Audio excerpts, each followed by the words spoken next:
دینی اور اسلامی بھائیوں اور میری ماں اور بہنیں، آج کے اس خطبہ جمعہ میں گفتگو کا موضوع ہے عشرائے ذی الحجہ کی فضیلت و اہمیت۔ ذی القعدہ کی آج 28 تاریخ ہے، جو اسلامی 11واں مہینہ ہے۔ ایک دن یا 2 دن کے بعد میں ہم ذی الحجہ کے مہینے میں داخل ہوں گے، اور اس مہینے کے پہلے 10 دنوں کی فضیلت قرآن و حدیث میں بہت تفصیل سے بیان کی گئی ہے۔ آج کے خطبے میں نہ صرف ہم ان دنوں کی فضیلت کو جانیں گے، بلکہ ان فضیلت اور اہمیت والے دنوں کے درمیان میں ہمیں کون سے کام کرنے چاہیے اور کون سے کاموں سے ہمیں بچنا چاہیے، ان کا بھی ذکر کرنے کی کوشش کروں گا۔ رب العالمین سے دعا گوں کہ الہ العالمین مجھے حق کہنے اور ہم سب کو اس کے مطابق عمل پیرا ہونے کی توفیق نصیب فرما۔ حاضرین جمعہ، اللہ رب العالمین نے جس طریقے سے مہینوں کے درمیان میں رمضان المبارک مہینے کی فضیلت کو الگ سے بیان کیا ہے، اسی طریقے سے سارے ہی دن اور ساری ہی راتیں اللہ رب العالمین کی جانب سے ہیں، مگر رب العالمین نے ان دنوں کے درمیان میں کچھ دنوں کو اور کچھ راتوں کو بہت افضل بیان کیا ہے، اور ان کی فضیلت کو جاننا ہم اور آپ کے لیے بے حد ضروری ہے، جو ہمارا دینی اور ایمانی ہماری ذمہ داری بنتی ہے۔ عشرائے ذی الحجہ کے تعلق سے قرآن مجید میں اللہ رب العالمین نے ارشاد فرمایا والفجر، اور قسم ہے فجر کی، ولیال عشر، اور قسم ہے 10 راتوں کی۔ عبداللہ ابن عباس مفسر قرآن، صحابہ کرام میں جو بڑا مقام و مرتبہ رکھتے ہیں، قرآن مجید کی تفصیل اور اس کی تشریح بیان کرنے کے سلسلے میں وہ بیان کرتے ہیں کہ ولیال عشر، کہ قسم ہے 10 راتوں کی، ان 10 راتوں سے مراد ذی الحجہ کی پہلی یہ 10 راتیں ہیں۔ اور اسی طریقے سے اللہ کے رسول صلی اللہ علیہ وسلم نے ارشاد فرمایا افضل ایام الدنیا ایام العشر، دنیا کے افضل ترین دن ذی الحجہ کے پہلے 10 دن ہیں۔ اور اسی طریقے سے صحیح بخاری کی ایک روایت کے درمیان میں یہ الفاظ موجود ہیں وَاذْكُرُوا اللَّهَ فِي أَيَّامٍ مَّعْلُومَاتٍ ایام العشر۔ اس کو بھی عبداللہ ابن عباس رضی اللہ تعالی عنہما بیان فرماتے ہیں، کہتے ہیں کہ ایام معلومات یا ایام معلومات ہم پڑھیں تو اس سے مراد یہ ذی الحجہ کے پہلے 10 دن ہیں۔ ان حدیثوں کو سامنے رکھ کر ہم اور آپ کے سامنے ایک سوال ابھرتا ہے، اور وہ سوال یہ ہے کہ رمضان المبارک کا جو آخری عشرہ تھا، آخری 10 دن تھے، عشرہ 10 کو بولتے ہیں، تو آخری جو 10 دن تھے رمضان المبارک کے،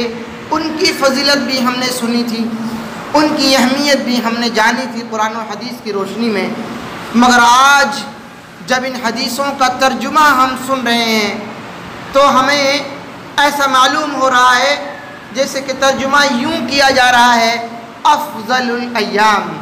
یعنی تمام دنوں میں افضل ترین دن، سب سے زیادہ افضل دن یہ عشرائے ذی الحجہ کے پہلے 10 دن ہیں۔ تو دماغ میں ایک سوال اور ایک ڈاؤٹ ابھرتا ہے، وہ یہ ہے کہ آیا رمضان المبارک کا آخری عشرہ یعنی آخری 10 دن زیادہ افضل ہیں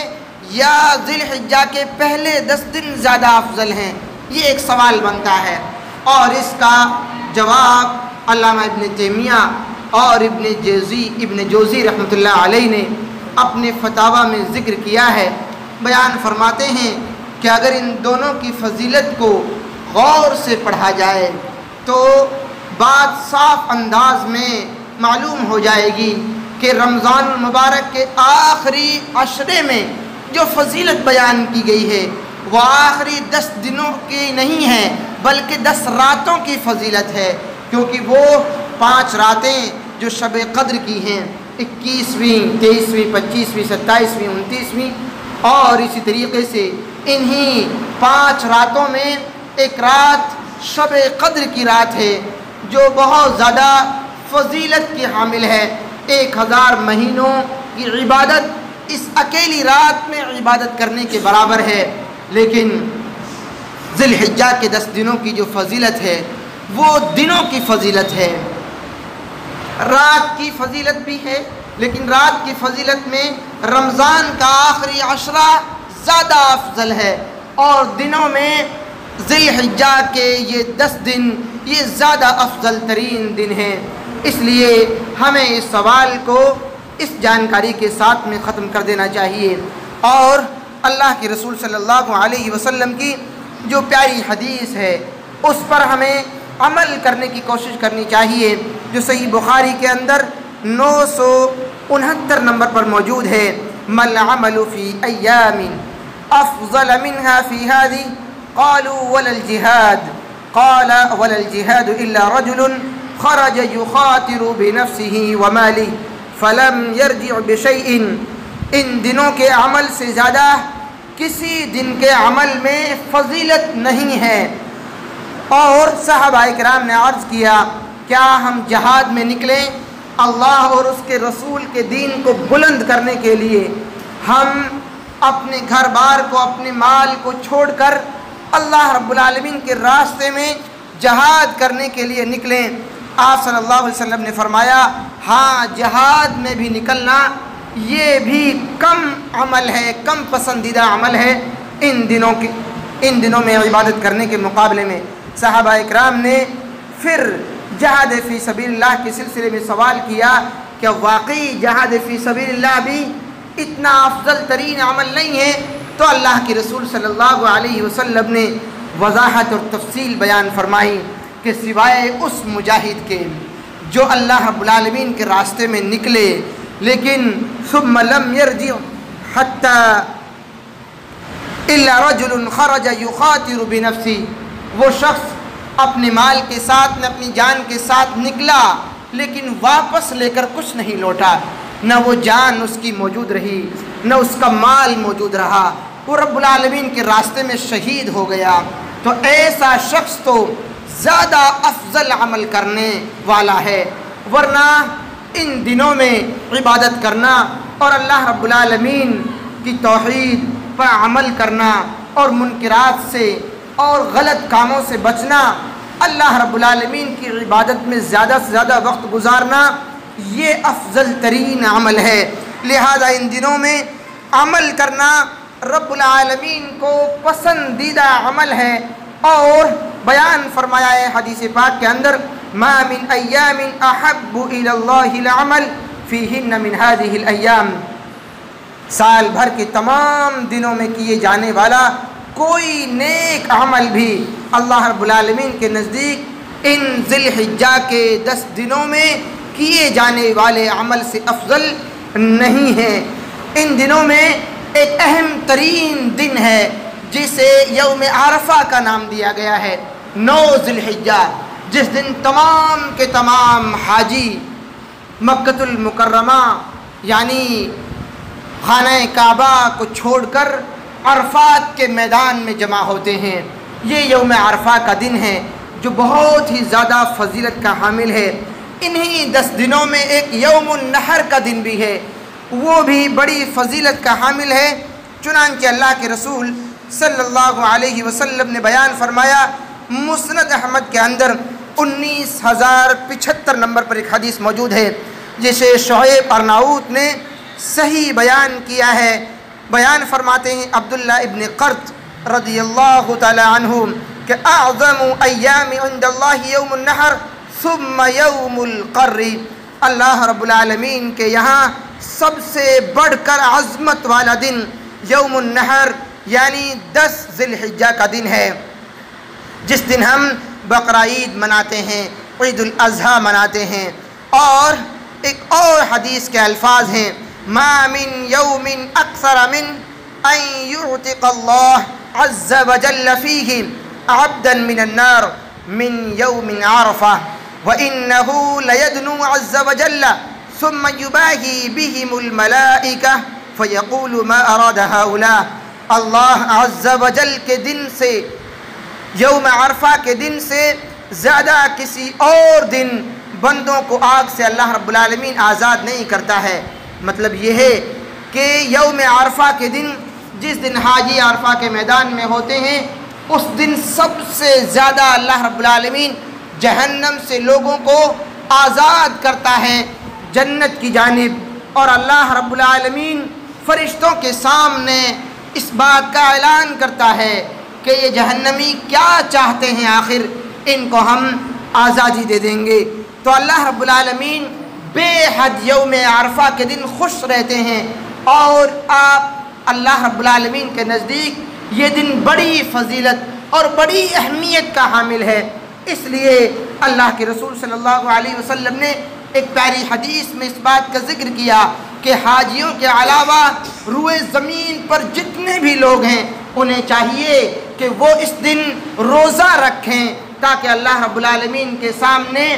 روزے کے ساتھ میں پیش ہوں اور رب العالمین ان سے خوش ہو جائے۔ ایک اور حدیث جو آپ کے سامنے پڑھی گئی جس میں ایک لفظ آیا کہ دنوں میں سب سے افضل ترین دن یوم النحر کا دن ہے، ثم یوم القر،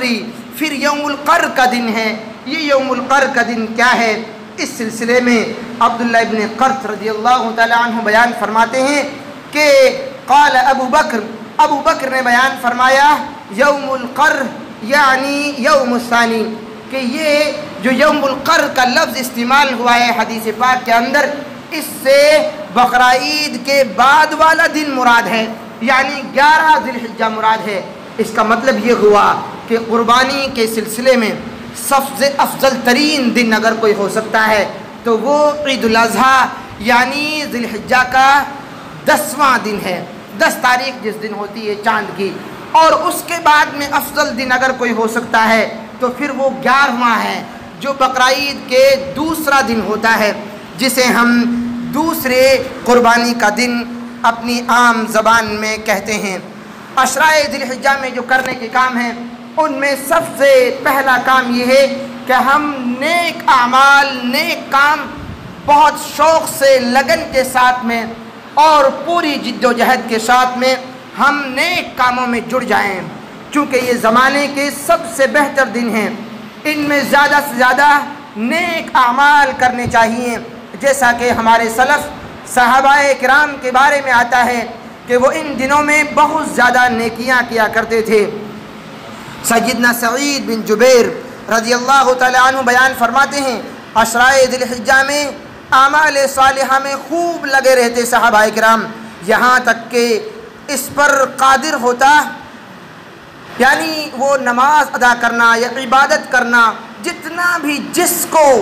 اس کے جسم کے مطابق جسے طاقت ہوتی اتنا وہ اللہ رب العالمین کے سامنے عبادت کرنے میں اپنا وقت گزارتے تھے۔ یہ سنن دارمی کے اندر 1781 نمبر پر حدیث موجود ہے۔ اسی طریقے سے تمام قسم کے گناہوں سے ان 10 دنوں میں خاص طور سے ہم اور آپ کو بچنا چاہیے، کیونکہ یہ دن بڑے افضل ترین دن ہیں۔ سورہ توبہ میں آیت نمبر 36 میں اللہ رب العالمین نے فرمایا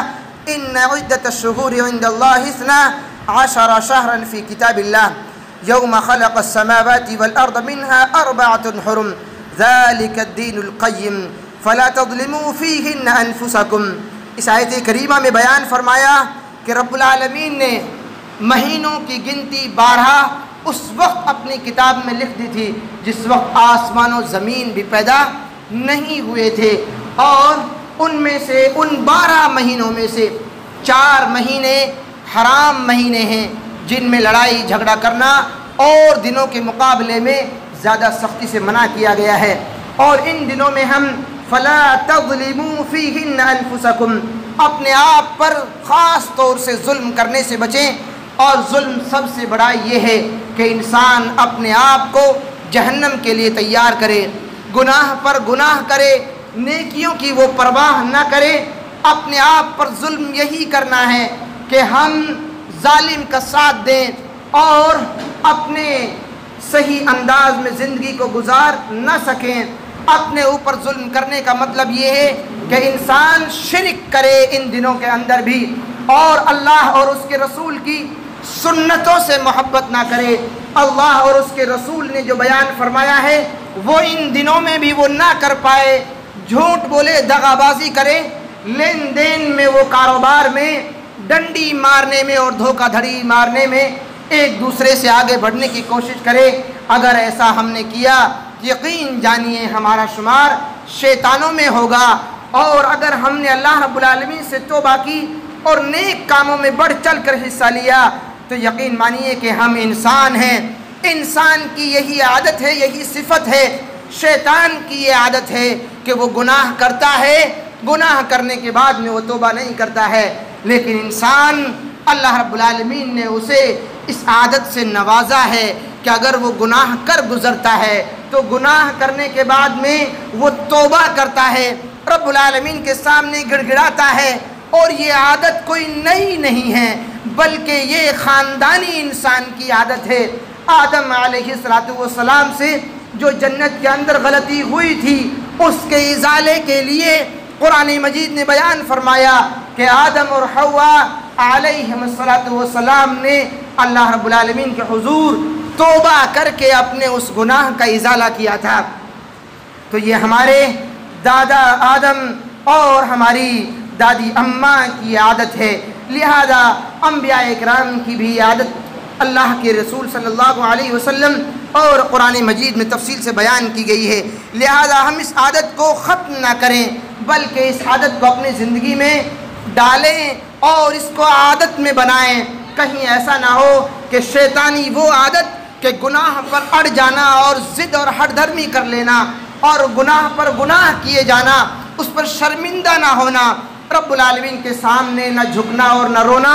یہ تو شیطان کی عادتیں ہیں۔ انسان ہرگز اس طریقے سے اللہ کی زمین پر اور اللہ کی ہوا سے سانس لیتے ہوئے اس طرح کی تکبر کی عادتوں کو ہرگز نہیں اپنا سکتا ہے۔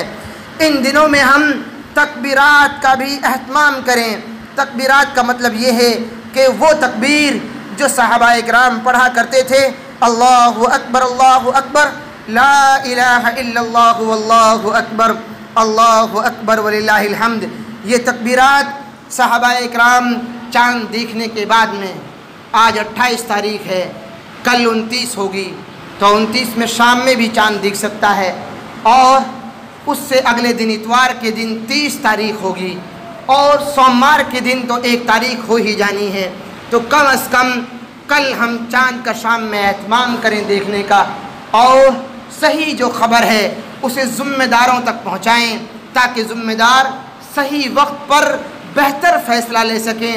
اور امت مسلمہ کے تمام لوگ اپنی تکبیرات میں اور اپنے نیک عمل میں اللہ رب العالمین کے ساتھ جڑ سکیں، اللہ رب العالمین کے حضور، اللہ رب العالمین کے سامنے اپنے آپ کو پیش کر سکیں۔ تو تکبیرات کا اہتمام صحابہ اکرام کیا کرتے تھے۔ ما من ایام اعظم عند اللہ ولا احب الیہ من العمل فیہن من هذه الایام العشر فاکثروا فیہن من التحلیل والتکبیر والتحمید۔ اللہ رب العالمین کے یہاں ان دنوں سے زیادہ عظمت والے کوئی دن نہیں ہیں، اور ان 10 دنوں میں کیے جانے والے اعمال میں سے زیادہ کوئی عمل محبوب نہیں ہے، یعنی سب سے محبوب اور پسندیدہ عمل وہ ہے جو ان 10 دنوں میں کیا جائے۔ لہذا کثرت سے ہم اور آپ کو چاہیے کہ لا الہ الا اللہ پڑھیں، تکبیر اللہ اکبر پڑھیں، والتحمید اور الحمدللہ پڑھیں۔ جسے کچھ نہیں آتا کم از کم یہ 3 الفاظ تو اسے آتے ہی ہوں گے۔ اسی طریقے سے امام بخاری رحمۃ اللہ علیہ بیان فرماتے ہیں، کان ابن عمر وابو ہریرۃ یخرجان الی السوق فی ایام العشر یکبران ویکبر الناس بتکبیرہما۔ سیدنا عبداللہ ابن عمر رضی اللہ تعالیٰ عنہ اور سیدنا ابو ہریرہ رضی اللہ تعالیٰ عنہ بیان فرماتے ہیں کہ ان 10 دنوں میں بازار کی طرف یہ نکلا کرتے تھے اور تکبیرات پڑھا کرتے تھے، اللہ اکبر اللہ اکبر، لا الہ الا اللہ واللہ اکبر اللہ اکبر وللہ الحمد، تاکہ اور لوگ بھی سن کر اللہ رب العالمین کے نزدیک محبوب ترین اس کلمے کو اپنی زبان پر لے آئیں اور اللہ رب العالمین کی آواز، اللہ رب العالمین کا نعرہ، اللہ رب العالمین کا محبوب نام بازار جیسی گندی جگہ پر بھی بلند ہو جائے، جہاں آدمی اپنے آپ میں اپنے کام میں مگن رہتا ہے، وہاں پر بھی اللہ رب العالمین کا نام بلند ہو سکے۔ صحابہ کرام میں سے چند صحابہ کرام اس طریقے کا بازار میں عمل کیا کرتے تھے۔ ہم بھی اپنی دکان پر کم از کم بیٹھ کر اس عمل کو انجام دے سکتے ہیں۔ اگر ہم بازار میں چلتے ہوئے پڑھ لیں تو صحابہ کرام کی عین سنت زندہ ہوگی، اور اگر ہم بازار میں بیٹھ کر اس عمل کو کریں تب بھی ایک محبوب ترین عمل ہوگا۔ لہذا ہمیں اور آپ کو چاہیے کہ وہ سنتیں جو مٹ رہی ہیں، وہ سنتیں جو دین کے نام پر کھلواڑ کرنے والے اور نہ جانے کیسے کیسے لوگ جو دین کے نام پر کچھ جانتے نہیں ہیں اور ایسے ہی دین کی باتیں بیان کرنے شروع کر دی ہیں، ہم اور آپ بھی ان کہانیوں میں، ان قوالیوں میں اور ایسے ایسے واقعات جو صحابہ اکرام نے نہ دیکھے نہ سنے نہ بیان کیے، حدیث کی کسی بھی کتاب میں وہ واقعات نہیں ملتے ہیں، ایسے واقعات پر بھی افسوس ہوتا ہے۔ چھوٹے چھوٹے اور بڑے بڑے مسلمانوں کے پروگراموں میں خود بہت لمبے جبے پہن کر کچھ چند مسلمان اس انداز میں واقعات صحابہ اکرام سے منسوب کر کر خود اللہ کے رسول صلی اللہ علیہ وسلم کے نام پر ایسے واقعات بیان کیے جاتے ہیں، نہ وہ کسی قرآن کی آیت میں ان کا ذکر موجود ہے، نہ حدیث پاک میں ان کا ذکر موجود ہے، اور ہم اور آپ آنکھوں پر پٹھی باندھ کر واہ واہ اور سبحان اللہ کے الفاظ بلند کر دیتے ہیں۔ ہم اور آپ کی یہ اولین ذمہ داری بنتی ہے اپنی قبر کو سنوارنے کے لیے، اپنے دین کو مضبوط کرنے کے لیے، اور آخرت میں اپنے نامہ اعمال میں قبولیت اور کامیابی کا درجہ حاصل کرنے کے لیے کہ ہم جو بھی کام کریں اسے ہم جانچیں پرکھیں، اس کی تحقیق کریں، اور ایسے وقت میں جب داڑھی والے، کرتا ٹوپی والے، ایسے ایسے لوگ مسجدوں کے ذمہ دار، مسجدوں کے محرابوں پر کھڑے ہو کر دین کے نام پر جب ایسی ایسی باتیں بولنے والے، ایسا دور جب چل رہا ہو تو ایسے وقت میں تو ہم اور آپ کی اور ذمہ داری بڑھ جاتی ہے کہ ہم دین کے ہر معاملے میں لوگوں سے معلوم کریں کہ یہ بات آپ کہاں سے بول رہے ہیں، کون سی آیت میں یہ بات لکھی ہوئی ہے،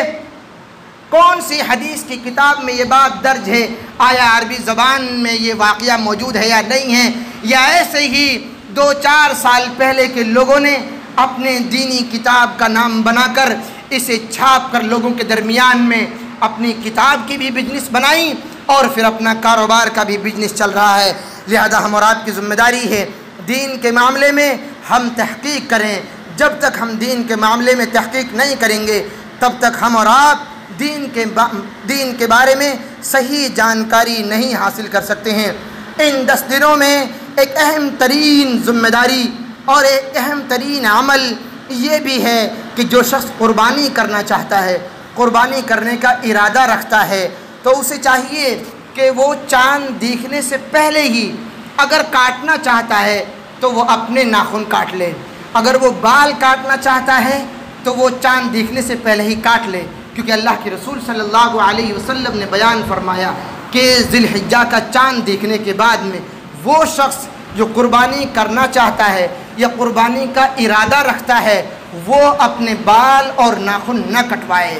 یہ قربانی کے دن جب اپنے جانور کو ذبح کر دے اس کے بعد میں اپنے ناخن کاٹے اور اپنے بالوں کو وہ کتروائے، چاہے وہ بقرعید کے دن کٹوا لے یا اس کے دوسرے دن جو قربانی کا دن ہے اس دن، یا اس کے تیسرا دن جو قربانی کا دن ہے اس دن، یا اس کے بعد جو چوتھا دن ہے اس دن۔ قربانی کے 4 دن ہیں، اور یہ 4 دن کہاں سے ثابت ہیں اگلے خطبے میں انشاءاللہ اس کی تفصیل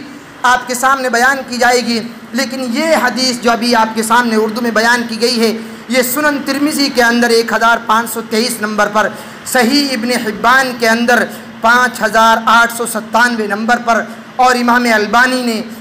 اس حدیث کو صحیح قرار دیا ہے۔ حدیث کے الفاظ ہیں: من رآ ہلال ذی الحجہ کا چاند جس شخص نے دیکھا، واراد ان یضحی، اور وہ قربانی کرنے کا ارادہ رکھتا ہے، فلا یأخذن من شعرہ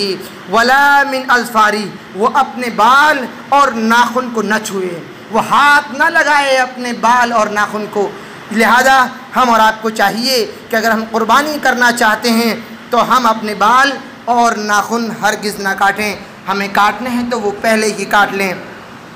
ان دنوں میں روزہ کا اہتمام بھی صحابہ اکرام کیا کرتے تھے۔ کان رسول اللہ صلی اللہ علیہ وسلم 9 ذی الحجۃ ویوم عاشوراء وثلاثة ایام من کل شہر اول 2 من الشہر والخمیس۔ رسول اللہ صلی اللہ علیہ وسلم ذی الحجہ کے ابتدائی 9 روزے رکھا کرتے تھے، پہلی تاریخ کو، دوسری تاریخ کو، تیسری، چوتھی، پانچویں، چھٹی، ساتویں، آٹھویں، نویں، 10ویں تاریخ کو بقرعید کا دن ہے، اس دن روزہ نہیں رکھنا ہے۔ دوسری حدیث سے ثابت ہے کہ بقرعید کے دن اور بقرعید کے جو قربانی کے دن ہیں ان دنوں میں، اور عید الفطر کا میٹھی عید کا جو دن ہے اس دن اگر کسی نے روزہ رکھا تو اس نے گناہ کا کام کیا ہے، حرام ہے۔ لیکن یہ 10 دن جو 1 تاریخ سے 9 تاریخ تک ہیں، اس دن رسول اللہ صلی اللہ علیہ وسلم 9 ذی الحجہ کے 9 دنوں میں روزہ رکھا کرتے تھے۔ لہذا ہم اور آپ کو چاہیے کہ ہم بھی روزہ رکھیں۔ ویوم عاشوراء، اور عاشوراء اس کے بعد جو مہینہ آئے گا، محرم کا مہینہ، محرم کے 2 روزے، اور وہ 3 ایام، اور من کل شہر، ہر مہینے 3 روزے آپ صلی اللہ علیہ وسلم رکھا کرتے تھے، اور اسی طریقے سے ہر ہفتے سوموار اور جمعرات کا روزہ رکھا کرتے تھے۔ یہ حدیث سنن ابو داؤد کے اندر 2437 نمبر پر بیان کی گئی ہے۔ بالخصوص ہم عرفہ کا روزہ رکھیں، اگر ہم 9 دن کا روزہ نہ رکھ پائیں تو کم از کم 9 تاریخ کا جو عرفہ کا دن ہے اس دن ہم روزہ رکھیں، کیونکہ اس دن کی فضیلت صحیح مسلم میں 1062 نمبر پر جو حدیث موجود ہے اس میں فضیلت بیان کی گئی ہے، ان یکفر السنۃ التی قبلہا والسنۃ التی بعدہا، جس نے عرفہ کے دن کا روزہ رکھا اس کے 1 سال کے بعد کے، یعنی آنے والا 1 سال اور 1 سال پہلے کے چھوٹے گناہ اللہ رب العالمین کی جانب سے معاف کر دیے جاتے ہیں۔ تو کم از کم ہم اس معافی کو اور اس پروانے کو، اس تحفے کو رب العالمین کی جانب سے قبول کریں اور یوم عرفہ کے دن ہم روزہ رکھیں۔ یہ چند باتیں تھیں جو ان 10 دنوں میں کرنے کے کام تھے، ان 10 دنوں کی فضیلت کے تعلق سے تھی۔ رب العالمین سے دعا گو ہوں کہ الہ العالمین ہمیں ان 10 دنوں کی فضیلت کو جاننے کی توفیق نصیب فرما۔ الہ العالمین جاننے کے بعد میں جو ان 10 دنوں میں کیے جانے والے کام ہیں ان نیک کاموں میں بڑھ چڑھ کر حصہ لینے کی توفیق نصیب فرما۔ الہ العالمین صحیح انداز میں قرآن و سنت کے مطابق دین کو سیکھنے کی توفیق نصیب فرما۔ الہ العالمین دین کے نام پر جو بدعتیں اور خرافاتیں بنا دی گئی ہیں اور ہم اور آپ ان کو پہچان نہیں پاتے ہیں، الہ العالمین ہم سب کو ان بدعتوں اور خرافاتوں کو پہچاننے کی توفیق نصیب فرما۔ الہ العالمین صحیح جانکاری ملنے کے بعد میں اپنے سماج میں ان صحیح ترین سنتوں کو زندہ کرنے کی ہم سب کو طاقت اور ہمت نصیب فرما۔ الہ العالمین جو بیمار ہیں ان کو شفائے کاملہ عاجلہ نصیب فرما۔ الہ العالمین جو پریشانی میں ہیں ان کی پریشانی کا حل پیدا فرما۔ الہ العالمین ہم سب کو حلال اور پاکیزہ روزی حاصل کرنے کی توفیق نصیب فرما۔ وصلی اللہ تعالی علی خیر خلقہ محمد وآلہ وصحبہ اجمعین، وآخر دعوانا الحمدللہ رب العالمین۔